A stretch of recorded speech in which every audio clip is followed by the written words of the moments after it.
This project was really established to mentor a new cohort of social justice leaders in the legal profession. The legal profession is one of the least diverse professions. 88% of attorneys nationwide are white. I was born in Denver, Colorado. We then moved to Albuquerque, New Mexico. I started going to school here as well, but we actually had to go to Mexico after a family emergency, and we lived in Mexico as well for some time. My parents were both undocumented at the time, and so I was the only US citizen, and so we had to cross into the United States. I had to come in with them being undocumented. I moved to the United States when I was 2 years old from Mexico. I moved with my family.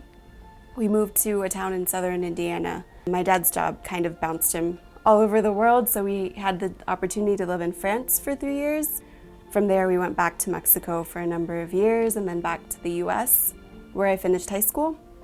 And then after that, I decided to kind of like take off on my own, and I went to St. Louis University in Madrid. I was 8 when we decided that we would come to the US. I came with 2 of my siblings and my mother. I was very little, so I remember some things and some things I don't. I remember walking a lot, and I remember hiding in the bushes and being afraid that immigration would catch us. So we're on our way to Milan, New Mexico, which is where the Cibola detention facility is. The conditions in this facility are terrible. Recently there was a lawsuit against wage theft. There was also a lawsuit about conditions in the prison. You know, this current administration, their focus is on keeping immigrants of color out of this country. And so it's very important to do this type of work. A lot of them have credible fear claims. My senior year of college in Madrid, I was robbed. The person took my passport, my green card, my social security card, like any identifying document that I had on me, the person took. When I went to try to replace my green card at the US Embassy, I was told that I had been out of the United States for too long and that I had abandoned my residency. We had to cross this river, but since I was so tiny, I wouldn't have been able to make it across. One of the guys had to carry me on his shoulders. You know, I didn't know how to swim, so there was a likely chance that I could drown. And so he had to carry me on his shoulders while my mother was taking care of my siblings. I went to live in Tijuana with my aunt and uncle for a year while I figured out if it was possible for me to get my green card again, get my status as a legal permanent resident again. And so after a year of living in Mexico and like going to the US consulate in Mexico City and interviews and a lot of travel and a lot of forms later, I actually was able to get my green card again and come back into the US. It was at that point that I realized that even though I didn't know what kind of law I wanted to practice, I realized that being a lawyer gives you a lot of tools that can really give you the power to help your community. Both of my parents are now US citizens. I've seen the process throughout my whole life. That's what sparked my interest in immigration law, and that's the passion that I have now and the reason why I continue to be interested in public interest law. I think about those experiences, and I think about how at that age, you know, being 8 years old and crossing into a whole different country made my resilience grow so much. Good afternoon. My name is Adriel. I work at the New Mexico Immigrant Law Center. We provide legal services to low-income immigrants across New Mexico. Our office has represented a handful of individuals who have been detained here at the Metropolitan Court. And I just want to emphasize that it is happening. We're seeing it all the time. We have a new detention center about an hour and 15 minutes away from Albuquerque. And then we have another detention center, which is about 3.5 hours over in Otero County.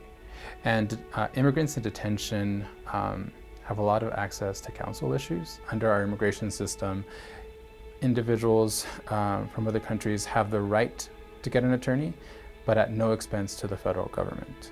Only 14% of immigrants in detention are able to get representation. I've also personally confronted ICE officers as they tried to arrest one of my clients when they were trying to intimidate me from protecting their interests. And I've also sat in the pews while there was one of my clients was there because she had been cited for a broken window and she was afraid that ICE was here to pick her up. There's a place in El Paso. It's a detention center that immigrants typically call La Hielera, which is the freezer, because it's so cold in there.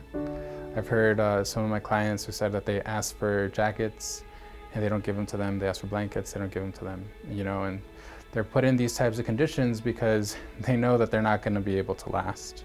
A young man who would have qualified for DACA, had the DACA program accepted new applicants, was arrested while he was exiting the courthouse. His first DWI offense had just been dismissed. And I repeat, it had been dismissed, his only criminal issue. But I still targeted him for arrest because, as I was personally told by ICE agents, he was considered a public safety threat. I don't think the true story is being told as to why people are immigrating. A lot of people are fleeing very real death in their countries. You would hope that people are able to go back to their home countries and survive somehow. But we've also heard that sometimes those families did pass away. They were murdered. They're being persecuted and they're entering this country with so much to give, and yet we give them very little hope. The federal government tries to paint the immigrant community broadly as criminals, but ICE is targeting folks whose day in court is robbed from them. I sat in a court in Otero once, and the judge was actually belittling one of the individuals, one of the detainees that was there, who I wasn't representing, but he was belittling the man and saying, if you decided to leave your country, how are you supposed to support your movement that you're trying to build? And then the guy answered, well, I decided that my life was more important. I felt that it was my duty, as times were getting tougher, to really stand up. Even though I didn't exactly know what I would end up doing, I knew that I wanted to be in the nonprofit public interest sector.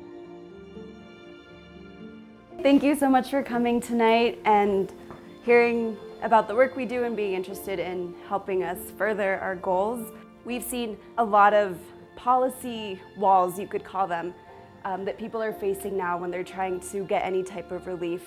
If an application is now denied, what the government wants to do is, instead of just denying it, also referring them to deportation proceedings, which is huge, and we've never seen that before in the past.